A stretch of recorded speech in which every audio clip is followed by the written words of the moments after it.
Today we're looking at 2 easy ways of making healthy plant-based burgers that not only taste amazing but also have a satisfyingly meaty and juicy texture. Not sticky, not porridgey, instead a springy texture with a satiating protein richness. Both will be made with 3 main ingredients. The first one with celeriac, mushrooms and tofu, the other one with beetroot, black beans and tofu.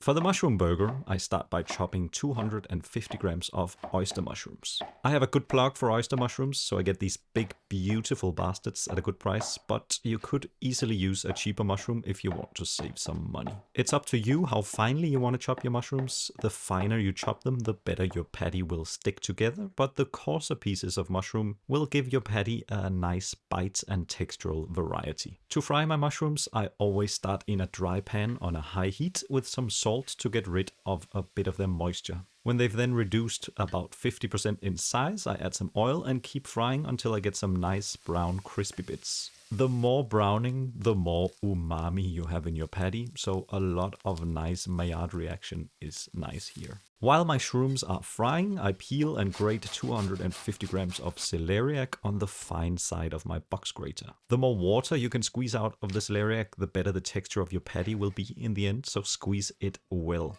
Drain out the water and then add the mushrooms and crumble in a block of extra firm tofu.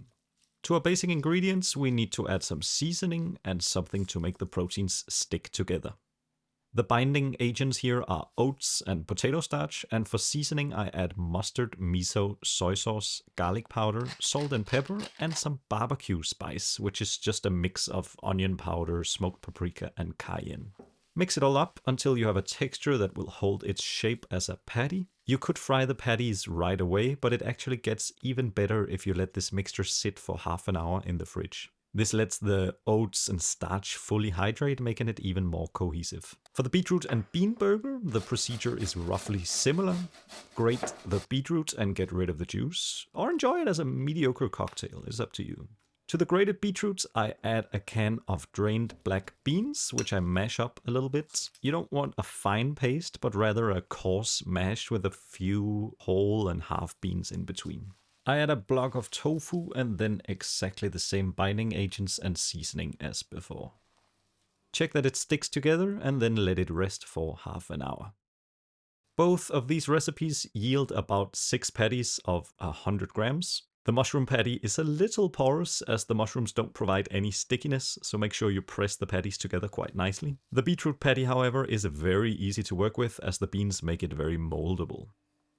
And that's it. Patties are done. If you don't want to cook them all now, you could keep them in the fridge for a few days or alternatively freeze them. But I am hungry, so let's go. When you fry these things, you have to be aware of the fact that they cook a little differently from a meat patty. They will brown quicker and take a little bit longer to cook through.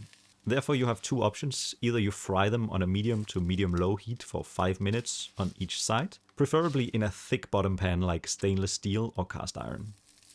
Alternatively, which I would suggest if you're making a lot of these for a party or so, you could fry them on a high heat for a minute on each side to get a nice crust and then finish them off in the oven for 8 to 10 minutes. I think everyone has their own preference for what goes into a burger, so do whatever you like, of course.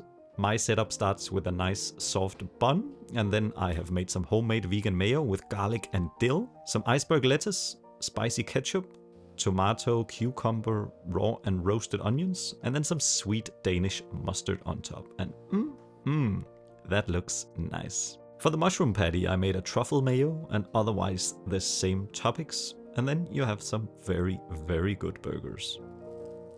This wouldn't be a burger video without a cross section, so let's have a look inside. Et voila, juicy AF. Lots of umami and a great springy texture that doesn't stick to your teeth or the roof of your mouth. And except for the mayonnaise, you find only relatively healthy things in here. Lots of protein and fiber, so there's actually no reason not to make it. I hope you enjoyed the video, and if you are curious for more veggie inspiration, then feel free to check out some of my other videos. Peace.